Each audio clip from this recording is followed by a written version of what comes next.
Quelle est la bonne manière de baptiser? La réponse la plus simple à cette question se trouve dans le sens du mot baptiser, qui vient du grec et signifie immerger dans l'eau. Par conséquent, le baptême par aspersion est un oxymore, une contradiction de termes, qui signifierait immerger dans l'eau par aspersion d'eau. Le baptême est par définition un acte d'immersion dans l'eau. Le baptême illustre l'identification du croyant à la mort, l'enterrement et la résurrection de Christ. Ignorez-vous que nous tous qui avons été baptisés en Jésus-Christ, c'est en sa mort que nous avons été baptisés. Par le baptême en sa mort, nous avons donc été ensevelis avec lui, afin que, comme Christ est ressuscité par la gloire du Père, de même, nous aussi nous menions une vie nouvelle. Romains 6, 3, 4. L'immersion dans l'eau symbolise la mort et l'enterrement avec Christ, tandis que la sortie de l'eau symbolise la résurrection de Christ.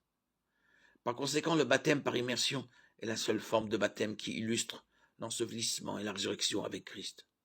Le baptême par aspersion est apparu en raison de la pratique non biblique du baptême des enfants. Le baptême par immersion, s'il est le mode d'identification à Christ le plus biblique, n'est pas une condition du salut.